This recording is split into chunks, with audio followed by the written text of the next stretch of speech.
So we're joined today by Robert Fenech. He is Chief People Officer at KM Malta Airlines. Robert, thanks so much for being with us today. Thank you very much. It's a pleasure. Would you like to tell the audience a little bit more about yourself first, sort of kind of what drove you to your kind of current position, what gave you kind of passion for people leadership? Yes, so obviously I would say it has been quite a journey. I've been practicing HR in aviation for the past 15 years. This would be the second airline for my experience. Yes. I have joined KM Malta Airlines since inception now, which is 2 years, and the journey continues. Absolutely, it's a great sentiment. So what I want to know first from you then is kind of with all the kind of shifts, culture shifts, technological shifts, what does kind of HR and people leadership mean for you in 2025 currently? Yeah, I believe that to be a good leader, you need to be a good listener. You need to strike a balance between the organizational goals and the people's expectation. Having black on white policies is fine, but you will also need to understand how to make it work. And to my knowledge, that will be the most important thing. Yeah, I totally agree with you, definitely. And what do you think are and what do you think are some of the biggest challenges currently facing people leaders? What do you think? If I had to consider aviation, there's a small pool of people who you can enroll or hire. So, for example, in Malta, what we are noticing is that the number of operators are growing, but the number of people is not growing in the same way. So that is a challenge in itself. Yeah, I can imagine so, definitely. Okay, so what do you think about, I feel like every podcast we talk about this, but I feel like we have to talk about AI a little bit. Yeah. What do you think about AI in HR currently? Do you think it's a good thing, it's a bad thing, or do you think it's a little bit of both? I know you've just come from the AI talk, so what's your perspective on it? I don't think AI is here to replace us, actually. It's here to challenge us, We can do as much with AI, however, AI will never replace empathy, connection, or human interaction. That's for sure. Yeah, absolutely not. What do you think is the biggest kind of asset for HR in particular with AI?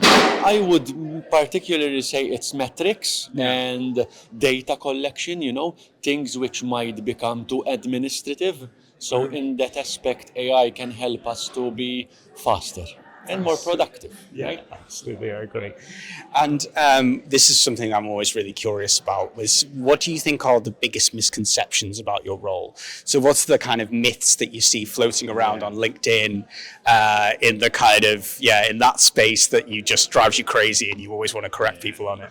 First of all, I genuinely hope that people will stop seeing us as the hiring and the firing person. It's more than that, actually, but yes, that's the biggest misconception I feel. Absolutely, yeah. On top of that, you need to make sure that you are always as close as possible, like I said when we spoke about leadership, because if people feel comfortable, then that misconception starts fading away. Yeah, absolutely. Yeah. Do you think that it's kind of more about kind of positioning HR leaders as being like in a strategic role? Perhaps people have thought of it as being like more kind of bureaucratic or a little bit behind the scenes in the past, and it's sort of reminding people that they're business drivers and they're working with people all the time. When I started in my career, management would just say, okay, I need HR just to do the contract, and then off we go. I will let my heads of departments run the show. Nowadays, it's the other way around. Heads of department would start coming over to us for advice, so it has evolved, actually. Definitely. Yeah, it's definitely good to see. And what do you think, like, with where it is now, like, how can you possibly see the role evolving? Like, what do you think is realistically 5-10 years time, where do you think we'll be at? As much as it might sound as just a term, What we did over here is that we changed the jargon from human resources to people and culture. Yes, You know, I like it more. It's more about what we really are. We are about people, not about hiring, firing. So people nowadays tend to seek for help.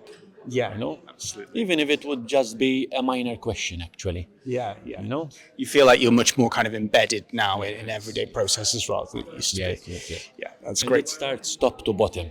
So if it's believed by the board of directors, then it's much easier, right? Yeah, yeah, absolutely. You've got that seat at the table, you've got their ear, Correct. then you can, yeah. Robert, thanks so much for speaking to us today. It's been an absolute pleasure, Nice. It was an honor. and enjoy the rest of the event. Absolutely. Thank you very much.